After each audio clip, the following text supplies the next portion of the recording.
The emergency alarm screamed through the command center of Sanctuary Prime. Commander Jin-Soo Park stood beside the main display screen, watching red dots swarm toward their position like angry insects. Each dot represented a Vorthok warship. There were thousands of them. "How many ships do they have now?" asked Admiral Thys, her blue-green skin pale with worry. The Kalari leader's webbed hands trembled as she gripped the command table. "Our sensors count 50,000 enemy vessels," reported the tactical officer. His voice cracked with fear. "They will reach our planet in 2 days." Jin-Soo kept his face calm, but inside his heart raced. The Vorthok Empire had destroyed 12 peaceful worlds in 6 months. The Kalari Republic, once proud and strong, now controlled only this single fortress world. Their fleet of 800 ships looked tiny compared to the enemy force approaching. "Commander Park," Thys said, turning to the human advisor, "your people have helped us fight for months. Do you have any new ideas?" Jin-Soo looked at the tactical display again. The Vorthak ships moved in perfect formation, like a single living creature. Their biotechnology made their vessels grow stronger after each battle. Traditional weapons barely scratched their hulls. "I need to study their communication patterns," Jin-Soo said quietly. "Give me access to all sensor data from the last 3 battles." Dr. Elena Vasquez, the human scientist working with Kalari researchers, looked up from her workstation. "Jin-Soo, I found something interesting about their ships. They use living neural networks to coordinate attacks. Every ship connects to every other ship through quantum links." Jin-Soo nodded slowly. "That explains their perfect coordination. But it also means they have a weakness." General Krex, the insect-like Kalari military leader, clicked his mandibles nervously. "What weakness?" "We have tried everything. Our energy weapons, our missiles, our fighters. Nothing works against them. Their strength is also their weakness," Jin-Soo explained. "If they all think together, then disrupting their thoughts will hurt all of them at once." Elena's eyes widened with understanding. "You mean if we can break their quantum communication network, they will become confused and uncoordinated," Jin-Soo finished. "Like cutting the nerves in a body." And other. Admiral Thys looked hopeful for the first time in weeks. "Can we build such a weapon? Do we have time?" Jin-Soo walked to the communication console. His fingers moved over the controls, setting up an encrypted transmission on an old Earth frequency that most aliens could not detect. "What are you doing?" Thys asked. "Calling for help," Jin-Soo said simply. He typed a short message. "Sanctuary Protocol Alpha. Quantum disruption required. 48 hours." The message disappeared into space, traveling faster than light toward the edge of the solar system. "Help from where?" General Krex demanded. "Earth is months away by the fastest ship. The Vorthok will attack in 2 days. Earth." Jin-Soo turned back to face the alien commanders. For the first time since the war began, he smiled. "Admiral Thys, you have been a good friend to humanity. Your people welcomed us when we first traveled to the stars. You shared your knowledge freely. You treated us as equals even though we were new to space travel." "Of course," Thys said, confused. "But what does this have to do with fighting the Vorthak?" "You showed us the galaxy," Jin-Soo continued. "You introduced us to other species. You taught us about peaceful cooperation between worlds. But there is something you do not know about humans." Elena stopped working and listened carefully. She knew Jin-Soo was about to reveal something important. "While your people built gardens and art galleries," Jin-Soo said, his voice growing serious, "humans built something else. While you created poetry and music, we studied war. While you learned to live in peace, we prepared for the day when peace would not be enough." The command center fell silent except for the quiet hum of computers.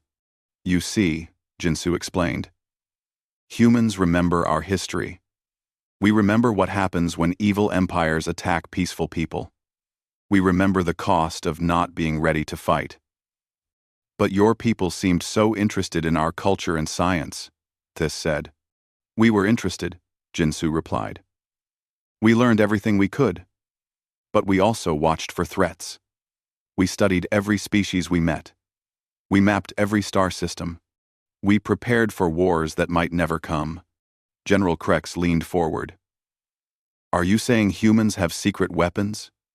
I am saying humans have something the Vorthak do not expect, Jinsu answered.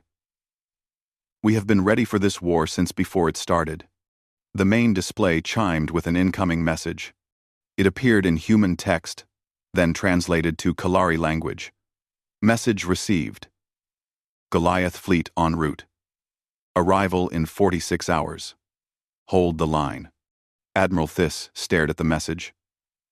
Goliath fleet? How many ships? Enough, Jinsu said simply.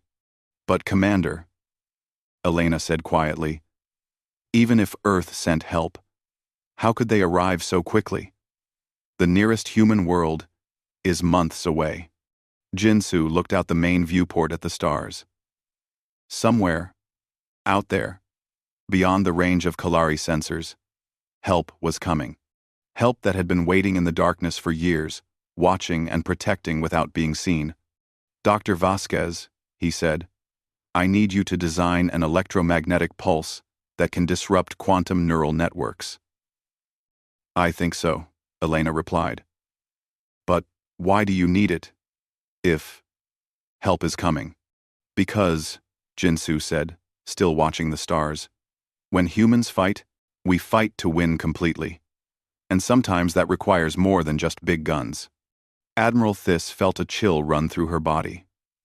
Something in the human's voice suggested that the Kalari Republic was about to learn exactly what their human friends were truly capable of. The countdown to battle had begun. 18 months earlier, in a secret bunker beneath the mountains of Earth, Admiral Sarah Chen had received the first reports about the Vorthak Empire. The alien species was expanding rapidly, destroying peaceful civilizations with ruthless efficiency. They move like a plague, General Morrison had said during that first briefing. They consume entire worlds and turn the resources into more ships. How many species have they destroyed? Admiral Chen had asked.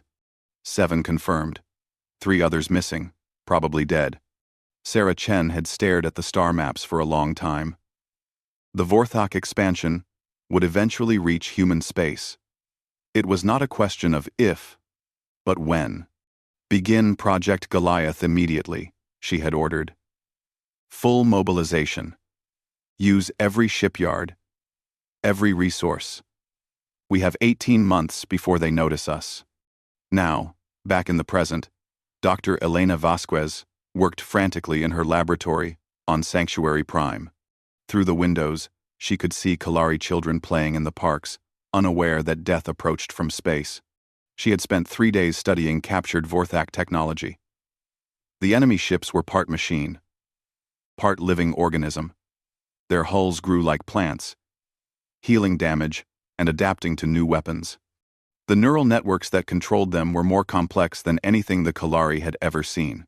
Fascinating, she whispered, examining a piece of Vorthak hull under her microscope. They literally think with their ships. Commander Jinsu Park entered the laboratory, carrying 2 cups of coffee. Any progress? Too much progress, Elena replied, accepting the coffee gratefully. Jinsu, these creatures are not just using biological technology. They are biological technology. The ships are alive. That explains why conventional weapons do not work well against them. Exactly. Energy weapons just make them adapt faster. Missiles get absorbed and digested. But, Elena paused, studying her data again. But what? Living things can get sick, she said slowly. If I can create the right kind of electromagnetic pattern, it might disrupt their neural networks, like a virus disrupts a computer. Outside the laboratory, Admiral Thys walked through the corridors of the command center. Her people moved with quiet efficiency, preparing for a battle they knew they could not win. The Kalari had always been explorers and builders, not warriors. Their weapons were designed for defense, not for the total warfare the Vorthak practiced. She found General Krex in the tactical planning room, staring at deployment charts. "How are our preparations?" she asked. "We have 800 ships," Krex replied. "The Vorthak have 50,000. Our ground defenses will hold for perhaps 6 hours once they begin landing troops. And if Commander Park's human friends do not arrive?" Krex was silent for a moment. "Then, we die fighting, and hope someone remembers us." Thys touched his shoulder gently. "The humans will come." Jinsu seems very confident. "That is what worries me," Krex admitted. "How can humans be so sure? They have been in space for only 50 years. How could they have weapons we do not?" "Well, they binching. The Topton nother." Before Thys could answer, the main communication system activated. A new voice filled the command center, speaking in the harsh, clicking language of the Vorthak.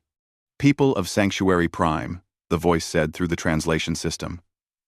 "I am Commander Zephyros of the Vorthak Empire. You have 2 choices. Surrender now and become workers for our empire, or resist and be consumed completely." The transmission showed the image of a tall, skeletal creature with 4 arms and silver-black skin. Its eyes glowed with a cold light that seemed to look through the screen directly at each person watching. "Your weapons cannot harm us," Zephyros continued. "Your defenses cannot stop us. We have destroyed civilizations far stronger than yours. Submit now, and some of you will survive." Admiral Thys stepped forward and activated the reply system. "Commander Zephyros, I am Admiral Thys of the Kalari Republic. We reject your terms. This world is under the protection of the Galactic Defense Alliance." Zephyros made a sound that might have been laughter. "What alliance?" "The Terran Federation has 3 small patrol ships in this sector. The Centauri Republic is 4 months away. You are alone, Admiral. You will die alone." "We are not alone," Thys said firmly, hoping she was right. "Prove it," Zephyros replied, then cut the transmission. In the silence that followed, Jinsu Park appeared beside Admiral Thys. "How did you know what to say?" he asked quietly. "I did not know," Thys admitted. "I just hoped." Jinsu checked his personal communicator. Another message had arrived from the mysterious Goliath fleet. 36 hours to arrival. Beginning final approach. Prepare IFF codes. "What are IFF codes?" Thys asked, reading over his shoulder. "Identification friend or foe," Jinsu explained. "So our ships do not accidentally shoot each other." "How big is this fleet that is coming to help us?" Jinsu thought for a moment before answering. "Big enough that friendly fire is a real concern." Dr. Elena Vasquez burst into the command center, her face flushed with excitement. "I did it! I found the frequency that disrupts their neural networks." She connected her portable computer to the main display. "Look at this. If we can broadcast this specific electromagnetic pattern, it will interfere with their quantum communication links. They will not be able to coordinate attacks." "Can we build a transmitter powerful enough?" General Krex asked. "Already done," Elena replied. "I modified 3 of your communication arrays. They are ready to broadcast on your command."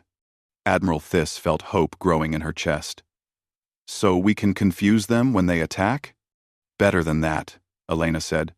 "We can make them helpless." Jinsu smiled proudly at his fellow human. "Good work, Elena. Now we have everything we need." "What else do we need besides the jamming signal?" Thys asked. Jinsu looked out the main viewport, where the first Vorthak scout ships were visible as tiny lights against the stars. "Patience," he said simply. "Just a little more patience." The enemy fleet grew closer with each passing hour. Soon, the final battle for Sanctuary Prime would begin. The Vorthak attack began at dawn. 50,000 alien ships moved toward Sanctuary Prime like a dark cloud blotting out the stars. Their biohulls pulsed with sickly light as they prepared their weapons. Admiral Tiss stood in the command center, watching her 800 ships take defensive positions around the planet. The odds were impossible. Each Kalari vessel would have to destroy more than 60 enemy ships to win. "All ships report ready," General Krex announced. His voice stayed steady, but his clawed hands shook slightly. "Begin the attack." Commander Zephyros ordered from his flagship. "Show these primitives the power of the Vorthak Empire." The enemy fleet opened fire. Streams of green plasma and living missiles filled the space around Sanctuary Prime. The Kalari ships fired back with their energy weapons, but the Vorthak vessels absorbed most of the damage and kept coming. "We are losing ships faster than projected," the tactical officer reported. "At this rate, our fleet will be destroyed in 2 hours." Admiral Thiss gripped the command rail tightly. "Dr. Vasquez, activate the jamming signal." Elena's fingers flew over her controls. "Broadcasting on all frequencies now." The electromagnetic pulse spread outward from Sanctuary Prime. For a moment, the Vorthak ships seemed to hesitate, their formation becoming slightly uneven. "It is working!" Krex shouted. "Their coordination is breaking down!" But the effect lasted only minutes. The Vorthak ships adapted quickly, changing their communication frequencies to avoid the jamming. "They are learning too fast," Elena said, frustrated. "I can slow them down, but I cannot stop them." Commander Jinsu Park watched the battle calmly, checking his chronometer every few minutes. "Just hold them a little longer," he said quietly. "For what?" Tiss demanded. "Where is this help you promised?" As if in answer to her question, space itself began to tear apart at the edge of the solar system. Reality twisted and bent as something enormous forced its way through hyperspace. "What is that?" the sensor operator gasped. A massive ship emerged from the dimensional rift, so large it blocked out several stars. Its hull was dark, gray metal, covered in weapon turrets. More ships followed, each one bigger than anything the Kalari had ever built. "Impossible," breathed General Krex. "Those ships are the size of moons." 12 massive vessels took position in space, followed by hundreds of smaller warships. The smaller ships were still twice the size of Kalari battleships. A new voice filled the communication channels, speaking in calm, professional English. "This is Admiral Sarah Chen of the Terra Defense Force, commanding the 1st Dreadnought Fleet. Kalari vessels, please identify your position and withdraw to minimum safe distance." Admiral Thiss found her voice. "This is Admiral Thiss. We are the blue-marked ships defending the planet. Who are you?" "We are the cavalry," Admiral Chen replied. "Jinsu, good to hear from you again." Commander Park activated his communicator. "Good to see you, Admiral. Right on time." "We try to keep our promises," Chen said. "Thiss, pull your fleet back. We will handle this." The lead human ship, larger than anything in space, moved forward toward the Vorthak fleet. Its name was painted in massive letters along the hull, HDS Indomitable. Commander Zephyros stared at the human ships on his display screen. "What are these vessels? They are not in any of our databases." "Unknown ship design," his tactical officer reported. "But they are heavily armed. I count thousands of weapon systems on the largest vessel alone." "Impossible. No species builds ships that large. The energy requirements would be enormous." "Sir, they are targeting us." The human dreadnought opened fire. Instead of energy beams or plasma, solid metal projectiles shot out at incredible speed. The kinetic rounds punched through Vorthak shields like they were made of paper. "What kind of weapons are those?" Zephyros demanded. "Primitive kinetic systems, sir, but moving at near light speed. Our biohulls cannot adapt fast enough." More human ships joined the attack. Nuclear missiles exploded among the Vorthak fleet, their electromagnetic pulses disrupting the alien neural networks. Railguns fired streams of metal that cut through enemy formations like swords. These humans fight like savages, Zephyros growled. No civilized species uses such crude weapons. But the crude weapons were devastatingly effective. Vorthak ships that could heal from energy damage found themselves unable to repair holes blown completely through their hulls by solid projectiles. Admiral Chen's voice filled the communication channels again. Vorthak fleet. This is your only warning. Withdraw from this system immediately, or face complete destruction. Never, Zephyros shouted back. The Vorthak Empire does not retreat from primitives. Your choice, Chen replied calmly. The human fleet spread out in perfect formation. The 12 dreadnoughts formed a line, while the smaller ships flanked the enemy. Their coordination was flawless, each captain knowing exactly where to be and when. Dr. Elena Vasquez watched the battle from Sanctuary Prime, amazed by what she was seeing. Jinsu, how long have your people been preparing for this? Since we first learned about other species, he replied. We hoped we would never need these ships. But humans have a saying, hope for the best, prepare for the worst. You built an entire fleet in secret? We built 12 fleets in secret, Jinsu corrected. This is just one of them. Admiral Thys felt a chill run through her body. 12 fleets? How many ships does humanity have? Send. Enough, was all Jinsu would say. The battle continued to rage in space.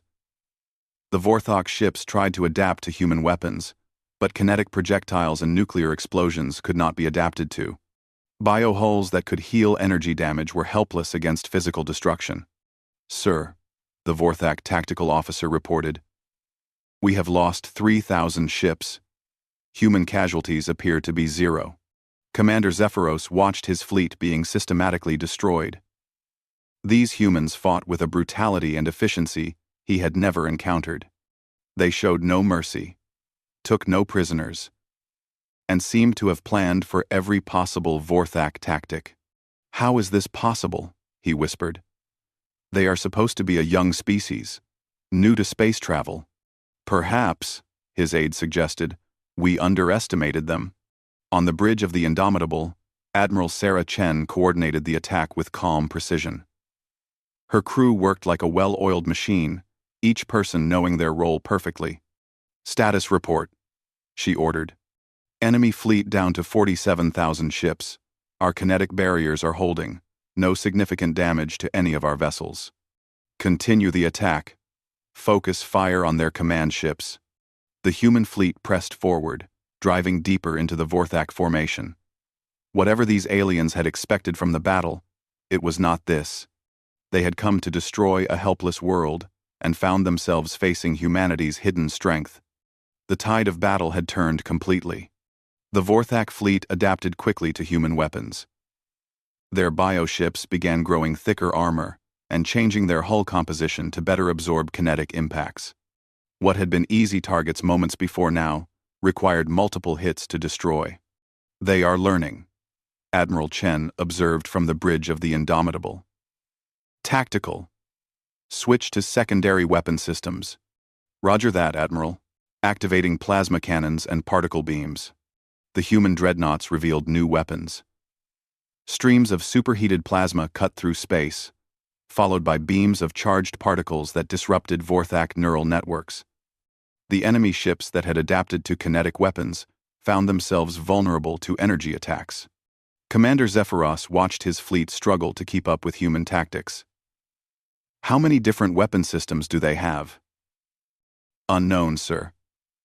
Every time we adapt, they switch to something new. Then we will use our secret weapon, Zephyros decided. Deploy the harvesters. From the center of the Vorthak fleet, massive vessels emerged that made even the human dreadnoughts look small. These ships had no weapons, but something worse. They began consuming destroyed vessels, both friend and enemy, growing larger and stronger with each meal. Admiral Chen, came Jinsu's voice from Sanctuary Prime. The large Vorthak ships are bioprocessors. They turn destroyed ships into new vessels. Understood. All ships, priority target the harvesters. Do not let them consume our wreckage. The human fleet focused their fire on the massive bioships, but the harvesters were protected by thick swarms of smaller vessels that absorbed the attacks. "We need to get inside their defensive perimeter," Admiral Chen said. "Boarding action authorized. Deploy the Marines." From the belly of each human dreadnought, small assault ships launched carrying squads of heavily armed soldiers. Captain Minjun Kim led the largest boarding force toward a Vorthak biocruiser. "Remember your training," he told his Marines over the communication system. "These ships are alive. Damage the neural centers, and the whole vessel will die." The boarding pods punched through the Vorthak hull like bullets. Inside, the human Marines found themselves in a nightmare of living corridors that pulsed like arteries. The walls tried to crush them, but their powered armor protected them from the bioship's immune response. "Advancing toward the bridge," Captain Kim reported. "Resistance is heavy, but manageable." His Marines fought their way through corridors filled with Vorthak defenders and automated bioweapons. Their rifles fired explosive rounds that could not be adapted to or healed. Each shot created permanent damage to the living ship. Meanwhile, Dr. Elena Vasquez worked frantically in her laboratory on Sanctuary Prime. She had discovered something important about Vorthak neural networks. "Jinsu," she called over the communication system. "I found their weakness. The neural networks use quantum entanglement, but they need a carrier signal to maintain coherence." "What kind of carrier signal?" "Biological. It is like a virus, but one that carries information instead of disease. If I can create a counter-virus." "Do it," Jinsu ordered. "Upload it to Admiral Chen when ready." Elena's fingers flew over her computer controls. She had studied Vorthak technology for months, learning how their bioships communicated with each other. Now, she could turn that knowledge into a weapon. In space, the battle continued to rage. Captain Kim's Marines had captured the bridge of a Vorthak biocruiser, but the ship itself was still fighting. "The neural center is 3 decks down," Kim reported. "Negative, Captain," Admiral Chen replied. "New orders. Hold position and prepare to receive uploaded data." Elena's virus finished compiling. "Jinsu, I am sending the counter-virus to the boarding teams now. They need to upload it directly to a Vorthak neural center." "Captain Kim, you have new mission parameters," Admiral Chen announced. "Dr. Vasquez has created a weapon that will disable their entire fleet. You need to connect it to their ship's brain." "Understood, Admiral. Moving to neural center now." Kim and his Marines fought their way deeper into the bioship. The corridors grew stranger as they approached the ship's brain, with walls that moved like breathing lungs and floors that felt like skin. Finally, they reached a large chamber filled with a massive, pulsing organ that glowed with bioluminescent patterns. Thousands of nerve fibers connected it to every part of the ship. "This is it," Kim said. "The ship's brain." He connected Elena's device to one of the nerve clusters. Immediately, the bioship began convulsing as the counter-virus spread through its neural network. "Upload successful," Kim reported. "The ship is shutting down." But the virus did more than disable one ship. Through the quantum communication network, it spread to every connected vessel in the Vorthak fleet. Within minutes, thousands of enemy ships began losing coordination. "Impossible!" Commander Zephyros screamed as his own flagship started to malfunction. "How did they create a weapon that targets our nervous systems?" "Sir, the virus is spreading through our entire network. Ships are shutting down across the fleet." Admiral Thys watched from Sanctuary Prime as the tide of battle shifted completely. Vorthak ships that had been coordinating perfectly moments before now drifted helplessly or fired at each other by mistake. "How did Dr. Vasquez know how to do that?" she asked Jinsu. "Humans have been fighting biological warfare for thousands of years," he replied. "We know how to create viruses, and we know how to cure them. But these are alien neural networks. Elena is a very smart scientist, and she had months to study. Captured Vorthak technology. Oh, the human fleet pressed their advantage. With the enemy coordination broken, the Dreadnoughts moved in for the final phase of the battle. Their weapons systematically destroyed disabled Vorthak ships, one by one. No prisoners, Admiral Chen ordered. These ships can regenerate, if we leave them intact. Admiral, came Captain Kim's voice, we have captured Commander Zephyros alive. He wants to negotiate. Bring him aboard for interrogation. We need to know how many more fleets they have. The Vorthak commander was dragged to the bridge of the Indomitable in restraints. His forearms were bound, but his silver-black eyes still burned with hatred. You have won this battle, he told Admiral Chen, but the Vorthak Empire has many more fleets. We will return with overwhelming force. No, Chen replied calmly. You will not. She gestured to the main display, which showed tactical information about the Vorthak Empire. While you were attacking this system, our scout ships have been mapping your entire territory. We know where your shipyards are. We know where your population centers are. We know everything. Zephyros stared at the display in shock. It showed detailed information about dozens of Vorthak worlds, including military bases he thought were secret. How long have you been watching us? He whispered. Since you first attacked a peaceful species, Admiral Chen answered. Humans do not like bullies. The final Vorthak ships in the system were destroyed or disabled. The great fleet that had conquered 12 worlds was completely defeated, but the war was not over yet. The virus Dr. Elena Vasquez had created spread through the Vorthak fleet like wildfire. Ship after ship lost power as their neural networks collapsed. The biovessels that had seemed unstoppable moments before now drifted helplessly in space.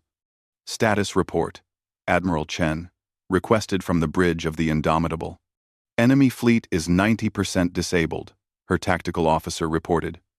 Remaining ships are attempting to retreat, but their navigation systems are failing. Do not let any escape.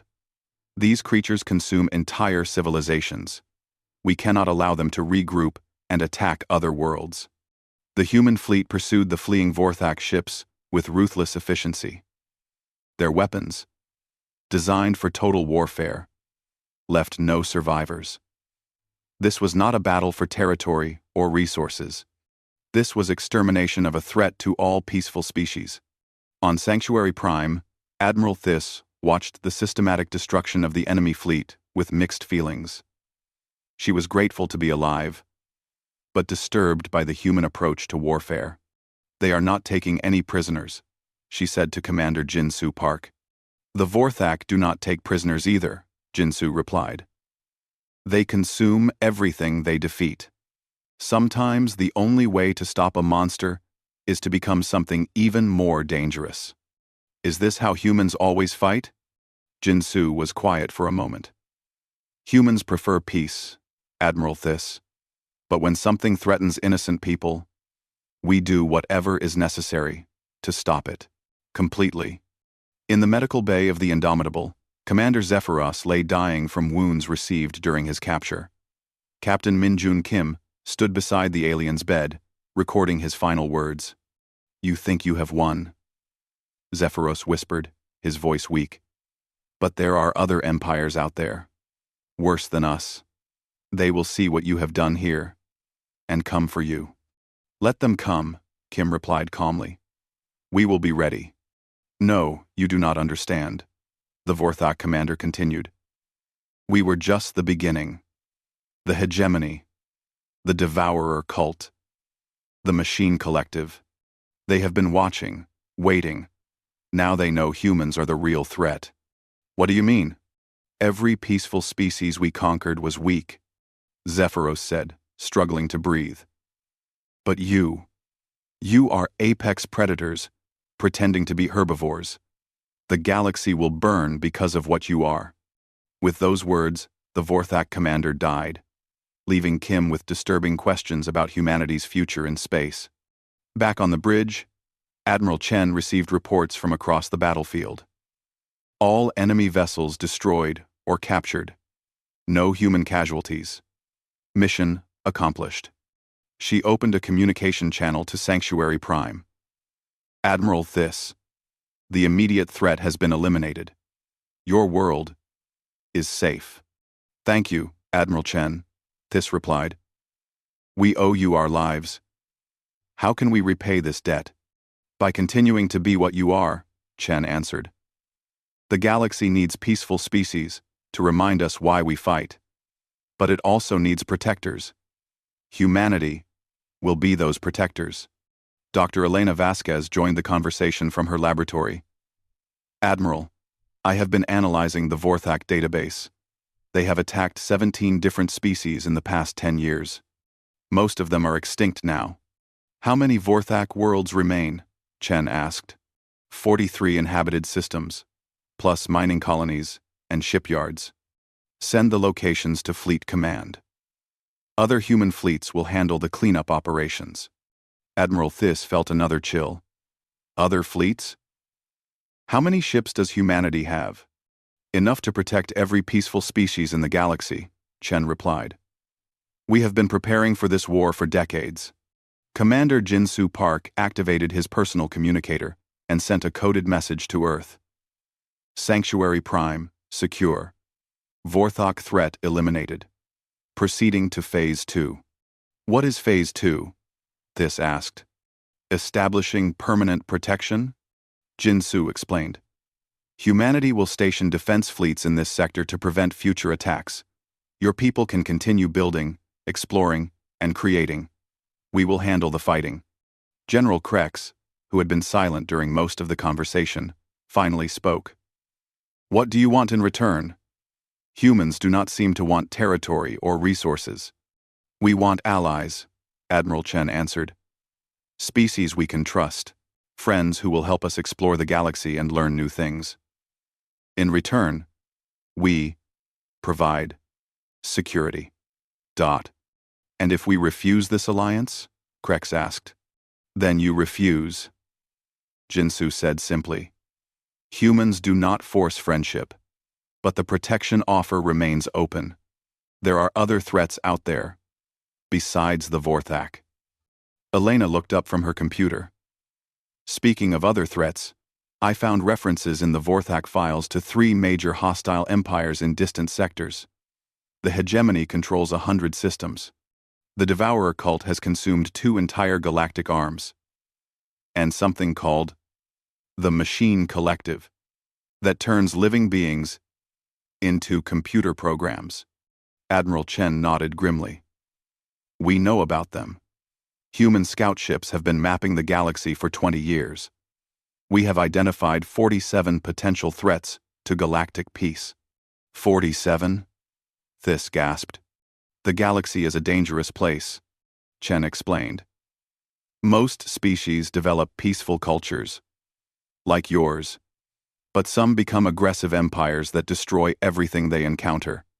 Somebody has to stop them. And humans appointed themselves as galactic police? Nobody appointed us, Jin-Soo corrected. We appointed ourselves, because we are good at it, and because it needs to be done. Admiral Chen checked her chronometer. I need to return my fleet to patrol duties. Commander Park, you and Dr. Vasquez are welcome to remain here as liaisons, or return to Earth for new assignments. I would like to stay, Elena said. The Kalari have fascinating medical technology. There is much I can learn here. And I have grown fond of this place, Jin-Soo added. Besides, someone needs to coordinate between human and Kalari forces. Admiral Thys felt overwhelming gratitude toward these strange humans who had saved her people. You are welcome to stay as long as you wish. Sanctuary Prime is your home now too. As the massive human dreadnoughts prepared to leave, their sensor officers detected movement at the edge of the system. 3 ships appeared on long-range scanners. Clearly not Vorthak design. Unknown vessels approaching, the tactical officer reported. They are broadcasting a message. The transmission came through in an unfamiliar language, then translated. This is Hegemon Prime. Fleet reconnaissance. We observed the destruction of Vorthak forces. Impressive display. We wish to negotiate. Admiral Chen smiled coldly. Another empire wanting to test human resolve. How convenient. 8. Should we respond? Her communications officer asked. Oh, we will respond, Chen replied. But first, send a message to Fleet Command. Tell them we need the 2nd and 3rd Dreadnought fleets in this sector immediately. How should I respond to the hegemony ships? Admiral Chen thought for a moment, then activated the transmission system. Hegemony vessels. This is Admiral Chen of the Terra Defense Force. You have exactly 1 hour to withdraw from this system before we consider your presence an act of aggression. This sector is now under human protection. The alien response came quickly. You cannot protect an entire sector with 12 ships. You are right, Chen agreed. 12 ships is not enough. That is why I called for backup. Space began to ripple again as more human fleets emerged from hyperspace. Dozens of dreadnoughts appeared, accompanied by hundreds of smaller warships. Now we can protect the sector, Admiral Chen announced. The alien ships retreated quickly, leaving the humans in control of the system. The message was clear. The galaxy had new guardians, and they were not to be challenged lightly. On Sanctuary Prime, Admiral Tiss watched the human fleet establish defensive positions around her world. For the first time in months, she felt truly safe. What happens now? She asked Jinsu. Now you rebuild, he replied. Your people explore and create, while humans watch the borders. And together, we make the galaxy a safer place for everyone. The war was over, but humanity's role as galactic protectors had just begun.